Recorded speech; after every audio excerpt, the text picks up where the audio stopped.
My name is Nesta McGregor, and right now we are in my kitchen. In different times, we may be somewhere else, but I've done the washing up and everything is clean, so all is good. Before we get started, I wanted to tell you a bit about this week's event. It's the final day. It's been organised by the Royal Television Society Midlands, and it's their most ambitious careers fair yet, especially given the circumstances as well. It's been a 4-day event and bringing you people from across the world of broadcasting, trying to give you a big picture of the industry. 6 hours of live stream sessions, masterclasses and workshops as well. I have to say a big thank you to the sponsor, the National Film and Television School, a leading global institution who've developed some of Britain and the world's top creative talent. A bit more housekeeping. If you go to the RTS website, which is rts.org.uk, you can find out more about the careers fair, and you can also sign up for sessions later today as well, and also see those that you have missed. You can use the hashtag if you're talking about it. It is RTS Careers Fair. So please talk about us, especially me, at me and everyone else as well. Okay, on to today's workshop, which is working in news. Hopefully it will give you an insight into what it's like working in television news, plus how people got their foot through that all-important door as well. The BBC is a funny place. I recently, this week, did a workshop with someone who started in the kitchen and now runs one of the black music stations, which is incredible, so it can happen. Firstly, we're going to introduce our 4 super talented panelists. They've been told to keep it brief, some of their answers, because we've only got 45 minutes, but we work in an industry where that is a skill anyway. First up, we have Rajiv Popat, who has been in the business since 1993, and I've skimmed his Twitter profile. Hey, Rajiv, you all right? Hey, how are you? You all right? I'm very well. Now, you've met some of the biggest names going. In just one word, the person you're most nervous to interview? Britt Ackland, ex-Bond girl, scary. Okay, awesome. Next, a warm welcome to BBC political reporter Kath Stanczyszyn. Now, Kath, I have also done the same to you, and you are a cheese connoisseur. So what is the daddy of all the cheeses? Sorry, say that again. You broke up then. Which is the daddy of all the cheeses? You've been at the moment, I'm loving Cornish yarg. Can't get enough Cornish yarg. Okay, haven't given that a go, but I might give it a little Google and find out where they sell it. Third panel member is ITV News Central's content editor, Lucy Capazi. Hello, Lucy. Hello, good to see you, Nesta. Now, I don't know if this is in your remit, but can you bring back Love Island Australia, please, on the ITV Hub? I'll have a word with Carolyn, see what I can do, our chief exec. I'll do my best.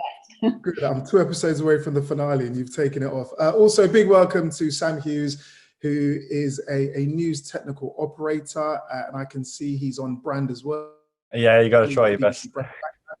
Sam, 19 hours ago, you tweeted you might book a last-minute holiday. Did we go anywhere? Where are we going? I was trying to get to Greece, but yeah, it's not happening. I think I'm going to give up and go to like Devon somewhere. I don't know. Strange times, a staycation. Listen, thank you guys for all joining us. As I said, we've only got 45 minutes, so if you can, detailed but brief. And we're going to start firstly with you, Sam. Tell us a bit about your role and your career path. I'm a BBC technical operator. As of 2 months ago, fully qualified. I went through a BBC apprenticeship, which was on the BBC Academy. It was a 2-year apprenticeship that basically trained us up to be technical operators within news, which is a technical operator basically means you film, so you see camera operators, editing for news packages, that's out in the field in base, directing and working in live galleries as well, so like where they work with the director, technical people, putting programs out live. So it's sort of the hub of the technical, basically, of putting live TV, live news out. So that's what I do, and I work at BBC Midlands today in Birmingham. Awesome. So you're behind the scenes. In the field, we'll have someone like Kath. Now, I must confess that growing up, I don't know many little boys or girls who kind of want to do politics. So what made you fall in love with it, and how did you get where you are today? Hi. Well, I didn't start and aim for politics. I've sort of, like a lot of my career, just gone slightly different ways at different times. I started out, before I did my postgraduate diploma in broadcast journalism, as an eye in the sky traffic reporter. So I applied for a job. I had no idea what I was doing, but they liked my voice and they said, right, we're going to stick you up in a plane and you're going to do traffic reports. So that was a baptism of fire in all kinds of ways. Actually stood me in quite good stead for some of the pressure to come. But yeah, I did my postgraduate diploma at City University 10 years ago now. And then I ended up working in the BBC. I was a music journalist at first. And so I've done quite a few things, but I always knew I wanted to do some more hard news. And then I've done a variety of jobs in the BBC before ending up being the political reporter. I'm very interested in politics anyway, but also it's about telling stories, and politics actually encompasses all stories, really. So yeah, it's a great job to do at the moment. Yeah, absolutely. A high flyer, literally. And they always say, like, being an entertainment or music journalist, if you can do that, you can do anything. So Rajiv, let's talk to you. You currently are based in Leicester, I think. What made you want to get involved in news, and how has the job changed since '93? It's changed a lot because I started off in radio. I moved from London to Leicester to work in radio. In those days, anyone who's worked in radio might remember old Hughes, so it was tape. If you'd go out to do an interview with a big box like that, and you'd come back and you'd put a reel of tape on the machine, and you'd have a razor, and you'd use that to edit, and you'd slice the bits together with literally a bit of sticky tape. So it's changed a lot, not just in radio, but in TV. We'd go out filming with big cameras and big cassettes, and now, of course, you can film on small cameras, and you're filming on something just a bit bigger than an SD card. It's changed because we're doing a lot of our own filming. We still work with camera crews, but we're able to film and edit on location. The technology's changed. We no longer need big satellite trucks. We can do a live report from anywhere with something that just fits into your rucksack on your back. So it's changed loads, but for the better. A varying sorts of ways that we got in the industry. Rajiv's just mentioned, Lucy, the technology and the way things have changed. You are a content editor, and I think content naturally covers everything. But given the growth in social media and online, how has that changed what you do? Oh, well, massively. I mean, I started in newspapers, so like another way to get in. That's what I always wanted to do from a kid. But then while I was in newspapers, met other TV journalists out on the road and thought I'd like to have a go at that. So I then went to one of these local TV stations. You might have heard of places like Birmingham TV or Leeds TV, that kind of thing. It's a great place to cut your teeth because you get to do everything because it's such a small team. So I worked there for 10 months at one of those kind of stations, and then got into ITV from there. Now, when I first started out as a journalist, probably not that long after Rajiv, actually, or maybe around the same time, there was no Twitter. It went in my newspaper office, we didn't even have email. So it has totally changed. And my job now as a content editor, as well as producing the programme, I've got to have, obviously, an eye over all our digital content as well. So it's all about Twitter, it's all about Facebook, Instagram. Obviously, we look at everything that comes out, Snapchat, etc. So it's just changed so much. But I think it's really exciting. And what I really enjoy is I'm not, a lot of people watching this listening to this will be digital natives. They'll have used social media since they were really young. For me, it's been a much bigger learning curve, but I really like learning from some of my younger colleagues because they've just got that natural ability when it comes to all the digital stuff. Yeah.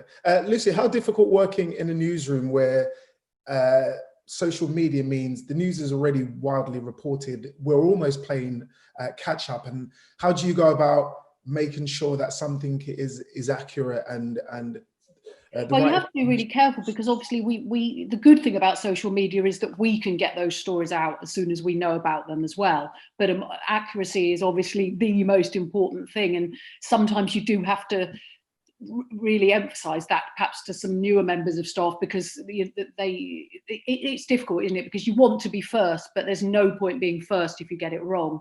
And then in terms of the programme, I think over the years, our programme has evolved to being, as well as a news programme, it's a bit of a magazine programme as well. So as well as telling people what's happened, we are aware they may have been aware of that for the last few hours. So we kind of want to analyse it, unpack it for them, what it will mean for you, not just kind of repeating something that they might have heard earlier or seen earlier on Twitter. Yeah, added value. It's worth saying as well, if you have any questions for our panelists, then please use the Q&A section, and towards the end of the discussion, we will put it to them. And if it's for someone specifically, if you can mention them by name, that would be great. So Sam, I think everyone I can see is working from home at the minute. Are you at home as well, Sam? I'm working in the office at the minute, so I was up at 5 a.m. this morning to work for the breakfast show, which was quite hard, and I've just rushed home and managed to get on this. So, well, that would have been my next question. A lot of us can probably work at home, but you don't have that privilege. So, how has your role changed given what is extraordinary times that we're currently going through with the global pandemic? Well, everything's turned into Zoom calls now and FaceTime calls. So the way that you'd go out with a journalist before and you'd go and film on location and grab boxes and go out on the street and interview people, that's completely changed now. So we've had to work in a way to do like live feeds into the program using like Zoom and Skype and stuff. So ways of getting that into the program live, because obviously we can't have people in the studios as well.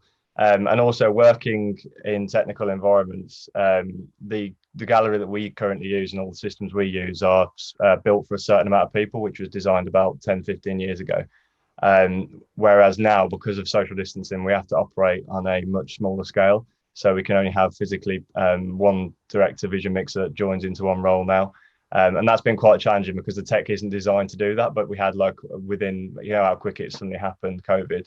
We had like within the space of like just under a month to like build a way of working which was fit for this new normal, so to speak. So yeah, it's been challenging, but we're still on air, so it's going well, and we've had really good feedback from the viewers, and I think we've done a really good job of sort of bringing the news when it needs to be out there the most, really. Yeah, and fingers crossed you stay in it. Rajiv, I've seen lots of your report, and you're at the office, you're meeting people, you're getting stories on the ground. How difficult has it been to not be able to have the freedom to do that? It has been challenging for sure, because you're not always able to go into people's homes. It's changed the way we work. We're observing social distancing. So like many of the reporters, we're using the long boom poles, and we're doing a lot of interviews. Sam mentioned Zoom. We're doing a lot of interviews over Zoom and Skype. And sometimes you're at the mercy of technology. We've all seen interviews go really well, and then all of a sudden, the interviewee starts to goldfish or the line goes dead. So that's your worst nightmare, and that does happen. But it's changed a lot, and I think this is the new norm, isn't it? Yeah, absolutely. Kath, politicians are kind of slippery and hard to get hold of at the best of times, but we want to hear from them all the time now. So talk us through a typical day for yourself. Well, I've hated working from home some of the time, which I think, I'll be honest with you, I find it difficult. I've got a full broadcast setup in terms of radio, and I can do TV interviews here. But whether you want to is a different matter. And of course, the whole point of why we enjoy our job a lot of the time is the face-to-face interaction, is meeting people, and is the collaboration. TV is extremely collaborative. So to have you all split off in different places is hard, but we've had to find ways around it. In terms of the politics, it's been extremely busy because, of course, it's a huge story to tell. A lot of things like council meetings. I'm trying to pick, there's no such thing as a typical day. So as any correspondent will tell you, but I'm trying to think of an example of, say, Tuesday. So I was up very early to broadcast on local radio about the tier restrictions and how that was going to affect the West Midlands. I was then across a cabinet meeting of Birmingham City Council, which had some really interesting lines to follow up. So that was an online meeting. So a lot of the council meetings have gone online now. So you're taking things from that. You're then obviously setting up similar interviews. And I actually was going out to film on a story that became big yesterday because it was about testing in Birmingham and they got something wrong later on. But I was out filming with them as I would have been before at a social distance. So actually my day involves a huge amount of variety normally, and that hasn't changed. It's just that the variety is, it involves things that it never used to involve, which is doing things from my upstairs bedroom. Lucy, like, I think COVID has naturally changed the way we might work forever. You're in a senior position. So might this be the new normal, even when we go back to normal? The fact that some people prefer working from home, it gives you a different look into the industry even? Yeah, certainly. I mean, we've talked about that quite a lot, and I think it's a question that lots of my colleagues are wondering, well, now we've shown that we can work from home, can we do a bit more of it? And I think definitely, like at ITV, we talked about smart working, as they call it, for quite a while before this anyway. So I think we will certainly take the best ways of working that have come out of the pandemic, and I'm sure that there will be more working from home and more flexible working because of that. I mean, one thing we found, we have our 3 news meetings a day. I think we'd started to have them on Google Hangout before the lockdown, but it was relatively recently. And obviously throughout lockdown, they've all been on Hangout. And we've never had so many people at our meetings. I mean, it's so easy to join, isn't it, from your kitchen? So we've, you know, at the height of lockdown, we were having about 40 editorial colleagues join every morning meeting, which was just fantastic, because the more people you've got at a meeting, obviously, the more creative and collaborative you can be, even if you're not in the same room. For me, it's like Rajiv was talking about things going wrong, and I really appreciate that's difficult for the individual reporter.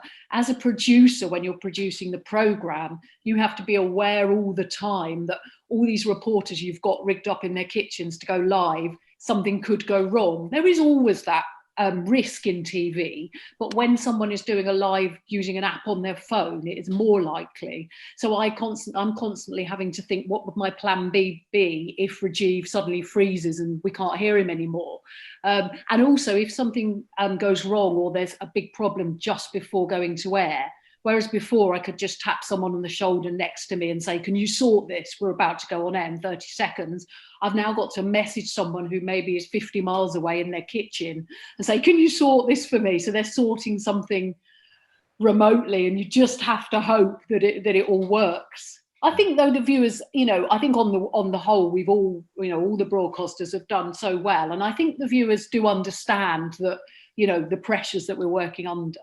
In fact, can I just say that actually happened just over a week ago. I was doing a live. We have 2 programs at Central, an East Midlands and a West Midlands program, and we have a recorded program and a live program.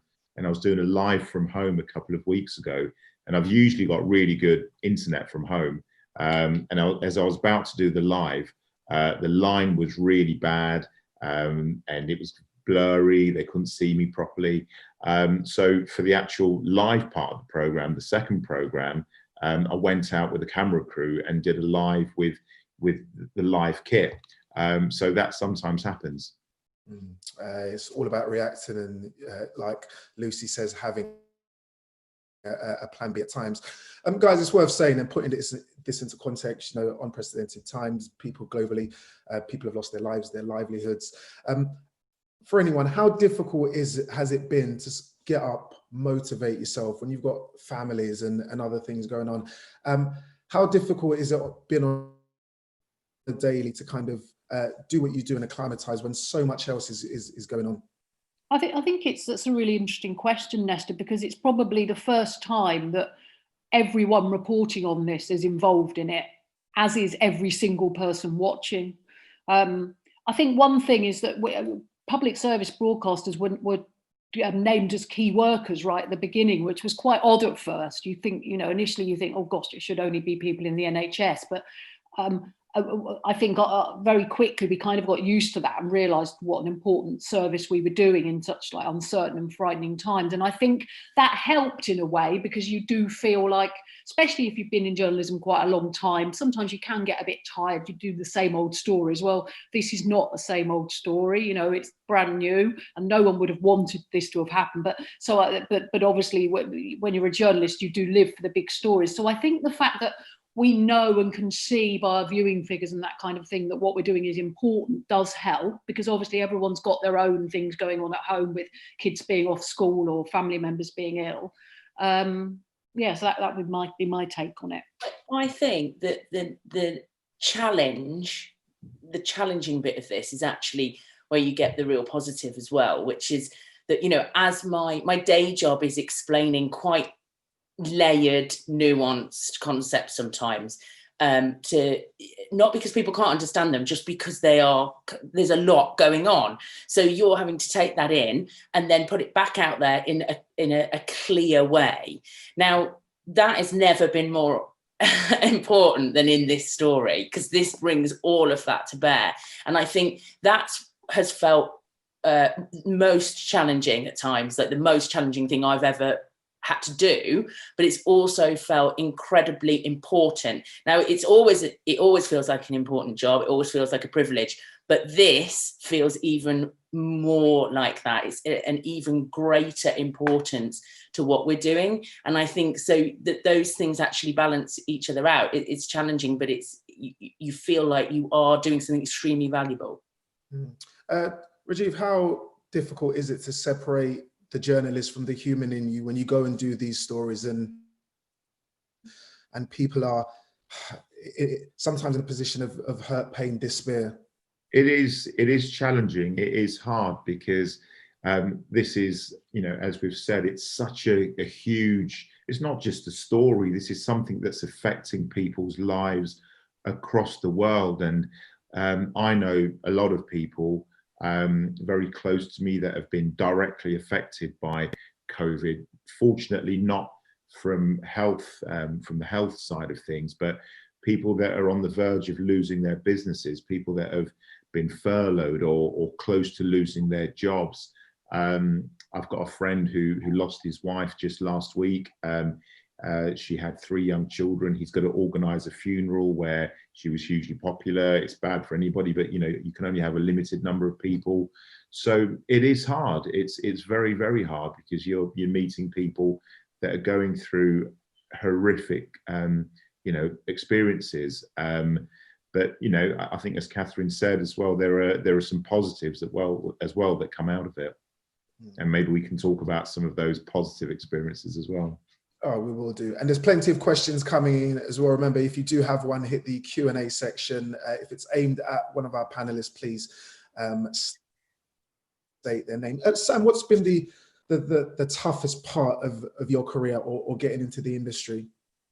Getting into the industry or during COVID times? No, what's been the toughest challenge for you so far? Was it before COVID? Was it getting used to the technologies and the equipment, or just getting your foot through the door in general? Yeah, I think when you because I went to college before I did the apprenticeship scheme, and I felt like college set me up, and I was like, oh, I can go and conquer the world. No, I can go and do everything now. I'm brilliant. And then I went and got into my apprenticeship, and it was like a bit of a wow. There's quite a lot of depth to this stuff, especially in technical, and there will be in journalistic as well. But yeah, it was just a case of like trying to learn and catch up with people who have, say, 30 years worth of experience within the industry, and they've got all this knowledge and they know exactly how the way they do it, and they do it this way. Whereas the things I learned, I was learning on different editing softwares. For example, I learned on Adobe Premiere, whereas we've got a different editing software at the BBC. So it was like suddenly of what I thought I knew, it was like, oh wow, I've got to learn and take all this on board now. But like everyone in the broadcast industry is really helpful, and that's not even if you're not working there. We've had people that before COVID were, they always give chance to people and get them in for work experience and stuff. And it's like people always do help you if you put in the effort and you be proactive. But yeah, I think getting into the industry was the hardest thing. It's a case of just constantly having to network and just learning and doing stuff constantly off your own back in your own spare time, making stuff, submitting it, just getting advice. I know that I used to film stuff and I'd like shoot my own little packages. I'm not a journalist, but I used to just shoot my own little packages and then like message journalists and just say, can you give me advice on this? Not can you get me a job, but can you just like give some feedback? And then I'd go and do it again and just do the feedback. It's just things like that. But getting into the industry is probably the hardest thing, but it's possible. It's just got to be, just work hard. That's all it is. It sounds simple, but you're right. Listen, we're getting lots of questions, and a few of them is about access into the industry. Rajiv wanted to talk about the positives. So I'm conscious of time. We've got 20 minutes, but I'm going to ask you all in turn. Rajiv, what has been your career highlight so far? The career highlight, that's a tough one. I would say, I mean, there have been so many, loads and loads, but around 7 years ago, I covered the 40th anniversary of the expulsion of Asians from Uganda. And that was important to me because I was born in Uganda. So I went back to Uganda. There was a big event there to mark the expulsion. There are a lot of Asians from Uganda in the UK. The second largest are actually in Leicester. So I was able to almost retrace my roots. I went back to where I was born, where I grew up, or spent the first couple of years of my life. And I was the first person from my family to go back to Uganda. It was amazing to go back to the places that my mum and dad used to talk about, going for a walk around the River Nile, and just seeing where I was born. So it was incredible. And that was a highlight for me. Okay, great story, man. Kath? The hard on this, because I always think, well, what is my career highlight? There's so much you do in the time, and you're proud of different things in different ways. So for instance, during COVID, I did a story about how Birmingham was getting loads of PPE that was out of date, and the government was saying it wasn't, and it was, and it was found that it was, and they replaced it. Now it sounds simple, but I had messages from people saying that may have really affected, that may have really helped a lot of people. Thank you for reporting it. So things like that, you're always really proud of. I think it's probably one of the things that springs to mind is some of the relationships I've built with people, though. It's not just the story, it's that friendship really that you create. And there's a woman who lost her son to knife crime in Birmingham several years ago, Lynn Baird, and I've worked with her since the week after her son died. So I've done numerous different reports about her campaign since, and lots of different types of reporting around it. So radio, telly, longer form, a documentary, all kinds of things. And that in itself is something I'm incredibly proud of, because I think she deserved to have her story told, not just once, not just in the immediate aftermath, but the sort of longer effect of that and what that means to her now. And I think something like that is a real career highlight, to have got that privilege of access to someone. That's a passion of mine as well, when you take a story and you follow it through over the months and the years. Lucy, if you use it about numbers, the amount of people that see your content or reaching a specific audience, what have you been really proud of from you or your team? As everyone else has said, it's very hard to pinpoint. I mean, certainly during COVID, I'm really proud when I make sure that the programme does have a hopeful element to it. You've obviously can't avoid all the grim stuff, because that is the reality of COVID. But it's, as I think we've touched on, it's nice to highlight the kindness that this pandemic has brought out in so many communities. So I think that's really important. I mean, this, as well as a health, a physical health crisis, obviously this is leading to a mental health crisis. So I feel like, and everyone's mental health is affected, isn't it? So if I feel I can help people a little bit with, the hopeful, more positive stories, or maybe some tips about how you can, how some people are getting through this period, then that's great. Just very briefly, something that's really memorable for me, and it kind of a bit like what Kath and Rajiv were saying, is when I went out to France with a family who'd lost their son in mysterious circumstances when he was on an army training course. And I spent 4 days out in France kind of following this family's journey for answers.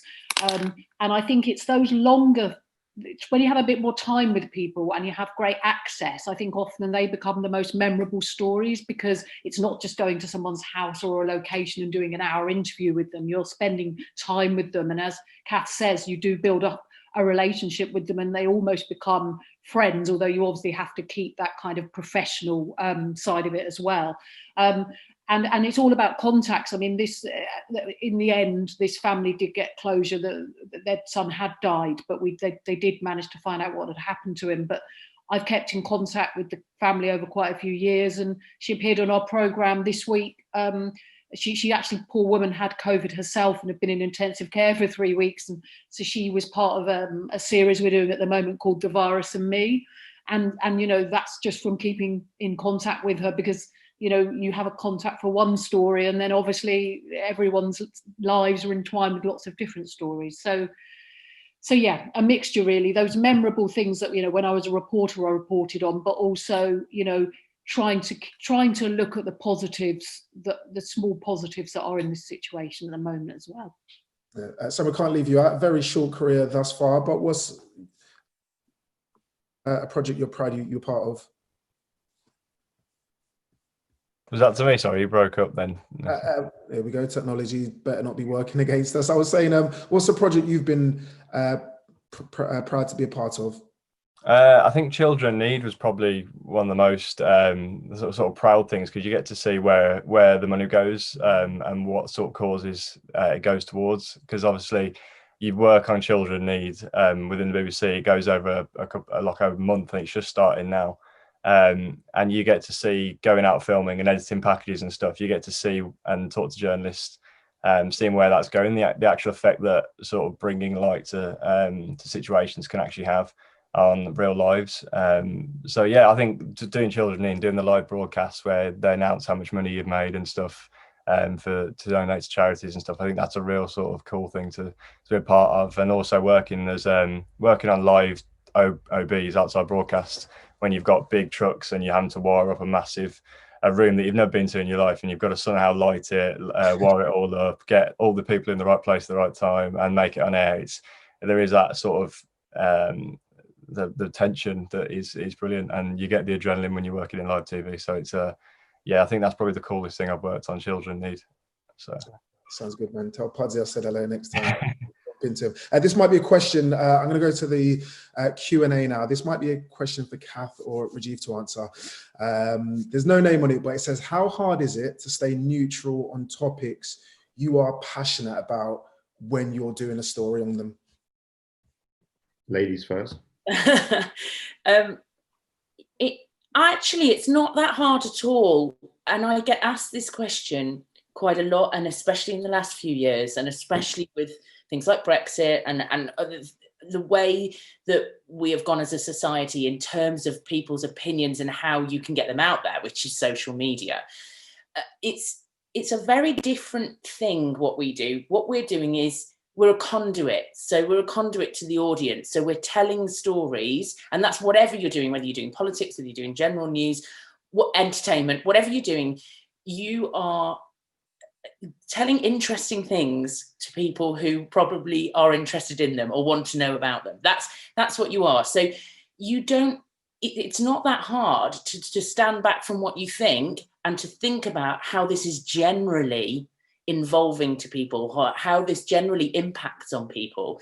And of course, politics sort of brings that to a head to some degree, but it's the same questions really. From whatever you think deep down, it doesn't really matter. It's about you putting those questions that people would ask to those people. It's about you telling the story to the audience.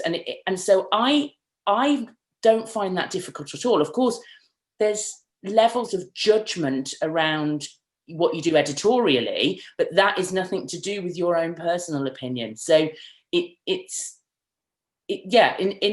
just don't find it difficult. They are two completely different things to me.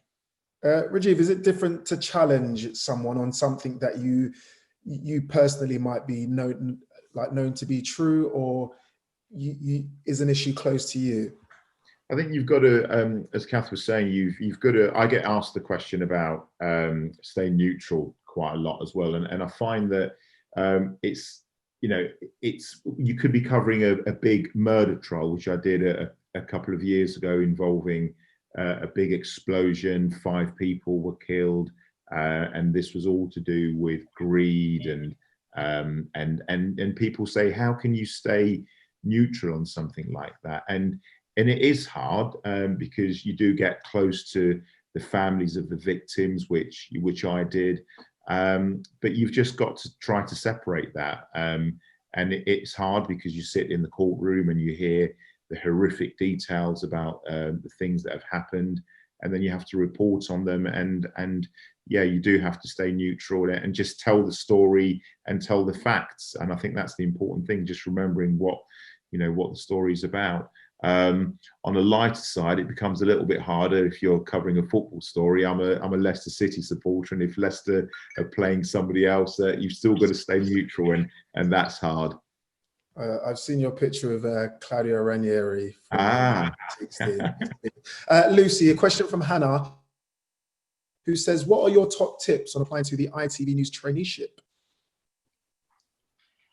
Well, I think it's all about kind of preparation beforehand. I don't know if you've applied, if you're in the assessment process this year, or you're thinking of applying in the future, but I think it's all the things that I would also say, if you just ask me generally about getting into the news industry. I think it's just immersing yourself in news from now. You know, when you get, and if you want to get into ITV News, immerse yourself particularly in that programme you're interested in, because that will really come across during the assessment process and the interview.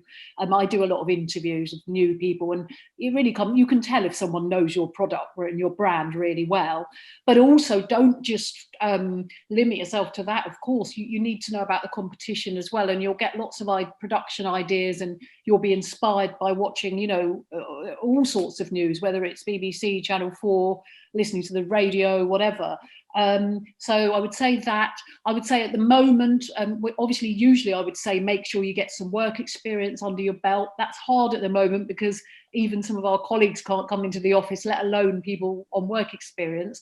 But what I would say is great about 2020 is that, now you're able to make your own content just using your smartphone. So I would suggest you just start doing that immediately, so you've got something to show and talk about. One of my direct reports at the moment, he got onto the ITV News traineeship last year, so he's just finishing off his trainee time with us. And he'd never worked in a newsroom before, but what he had done when he was at school is that he'd single-handedly run a TV news station, and it was very focused on hard news. It looked a bit like Sky. And so he immediately then had something to show and something to talk about at interview. And that's all we want. We just want, you don't have to have been in a newsroom. You just have to show that you're kind of interested in it, and that you've had a go yourself. Absolutely. That's one of the key bits of advice I give people. If you want to do something, you have this in your hand. There's nothing stopping you from. Absolutely. Sam, I'm going to start with you, but anyone else, please chip in if you've got anything to add to Sam. And this is another question I get asked as well, and it's come up. What would you prioritize, studying or maybe an apprenticeship and hands-on experience? What's more important? Well, I can only speak from experience, obviously, because I never did the uni route. So I went to college and I studied a BTEC in creative media production. So that's like music videos and everything. But I always liked news, especially.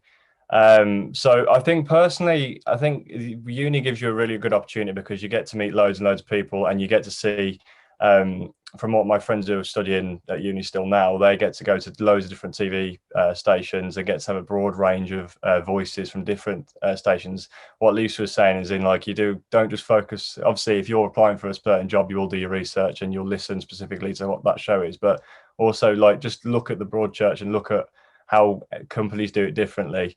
And there will be those subtle differences between each broadcaster and how they do the news.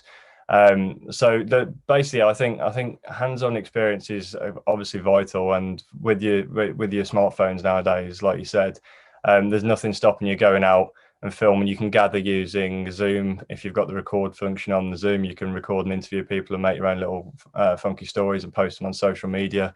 And it's basically just showing, just doing hands-on experience. And it doesn't matter how small the experience is. If you can put that to your name and show that you've gone and done that, it will stand out really well. Because a lot of the time when you're applying to apprenticeships and stuff like I did, you don't have to know all of the skills, because you're there to be trained. You're not there to be able to do the job straight away. You're there to be trained. So if you can show where you've actually put in the time and how keen you are to learn, rather than going, this is what I can do all the job, because they're not going to train someone who already knows how to do it. You're there to be trained. So if you can show, oh, I'm really keen to learn, and go, I've done this, I've done that. It doesn't matter if they look at it and think that's not quite broadcast ready yet. They'll think, well, this person's clearly very keen and has got a skill set there that we can build on.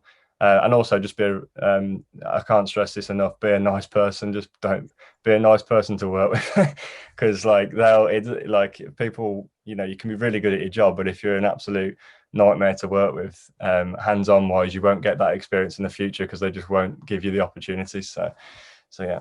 True. Name names, Sam. It sounds like you got someone in mind. Anyone want to add anything to that? I would just say, as well as the nice person, it's really important that you're a team player. Whatever role in news and TV you want to get into, you can't come in anymore and just say, I want to be a presenter, even I want to be a reporter. You end up doing a bit of everything. And so get better at being a team player if you're not really one, and also make sure you've got some examples to talk about, because that's the question that the interviewer will always ask you. Okay, well, give me an example of when you've worked in a team and you've produced something together with a group of people. So I think sometimes people forget that. They just kind of think of all the things they've done, but perhaps don't think about, their role. And I think it's also knowing knowing what your USP is, knowing what your unique selling point is, and perhaps also just knowing yourself quite well, and knowing in a team which part you tend to play, and be prepared to talk about that at an interview or an assessment. Saying yes is a good start. Say yes to things. Make sure that you're willing to say yes, because it's hard. It's different hours. It's hard work. It's difficult. There are lots of difficulties, but you want to do it. Show you want to do it, and that means saying yes. The only bit against that, and this goes all the way through your career, I think, is when you're working for free, which lots of people have to do at first. I did. I'm sure we all did. Do that for a certain amount, but when they start asking you to do work, that's when you say, no, you need to pay me now. Okay, excellent. Listen, guys, we've got 4 minutes. I'm going to try and rattle through a few of these questions. So Rajiv, if you can try and keep this answer short, because I just think it's an interesting question. And you speak about doing stories, going back to Uganda, it was close to home. Someone says, is it ever okay to cry when conducting a difficult interview? And have you ever cried? You wanted a short answer. No. Okay. I've come close. I've done countless interviews that have been really, really touching and very moving, but I've never cried. You cry after. That's when you cry. It's not about you. I mean, you're human, so okay, it might have happened accidentally, but it's never happened to me in a broadcast interview or with anyone, because you cry after. Yeah. And that's, there's several times. Grenfell was one of the biggest ones, but you can't. It isn't about you, so you really you don't. You have to separate yourself a bit. Yeah. Okay, Lucy, this question's come from Anonymous. They say, what are ITV looking for in their documentaries? How do you make decisions about what type of documentaries you air? I missed part of the question, but I think I got the gist. I suppose we always want to be making programs about new things, or have you got a new angle on it? Because in a way, you could say there's never anything totally fresh. It's always been done before, in some way. But it's about, I guess, coming up with a new angle. I'm thinking of, a few years ago, FGM, female genital mutilation, is something that we just didn't talk about, really. It had been reported on a very small amount, but it was kind of shied away from. And then, some people thought, well, we need to do more on this. So they they found people who were willing to talk, who had experienced this, to talk about it. So I suppose it's about being brave, tackling the difficult subjects. And I think that's getting easier because I think there is more an appetite now to tackle the difficult subjects. It's finding people who are willing to talk. So if you go and pitch an ITV or a BBC documentary to someone, you need to, as well as saying, I've got this idea, you need to be also saying, and I've got this person, this person, and this person who said they'll talk to me on camera. And on the whole, we don't really like anonymous interviews. We have to do them sometimes for obvious reasons, but it's much more powerful if and as long as it's legally okay to do so, it's much more powerful to have that person on camera. So I think it's exactly the same advice really for even a really short, small news story. It's just find a fresh angle on something and get people to talk, and ideally people who perhaps haven't talked about it before, who've got a powerful story. Okay. Listen, we've all been in a newsroom where you get told you've got 20 seconds in your ear to wrap up the story. So we're going to give this a go. I'm going to start with Rajiv. Your advice, this is, lots of people have said, what one golden nugget of advice would you give for anyone trying to get in the industry or further their career if they're already in? The advice I'd give, not just this industry, I think it's any industry. I've got two teenage boys, 15 and 19, and I say, look, guys, I don't really care what you do. Enjoy what you do. If you enjoy it, work hard at it. And if you enjoy it, you'll be passionate about it.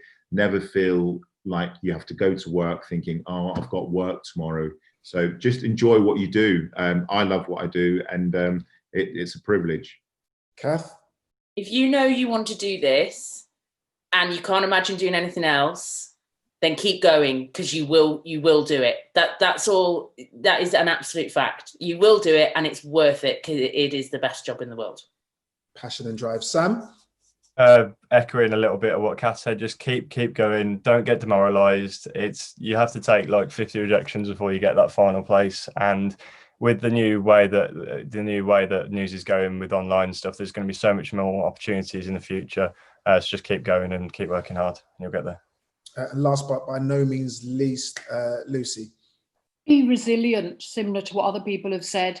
If you don't get your first job, keep on going. And actually, the people you're applying, people like me who are giving out some of the jobs will see that resilience and see that you've applied before and thought, oh, well, they've had the confidence and the resilience to apply again. So that will then stand them in good stead when they're actually a journalist, because you're constantly having to, ask people, you're constantly having to ring people and ask people to talk to you who don't necessarily want to. So if you can be resilient in getting the job in the first place, then that resilience will then stand you in good stead in your career. Listen, thank you guys so much. The only thing I'd add to that is worth by saying, get in the door. There are so many people who think you've got to apply to be the News at 10 reporter or presenter because that's what you want to do.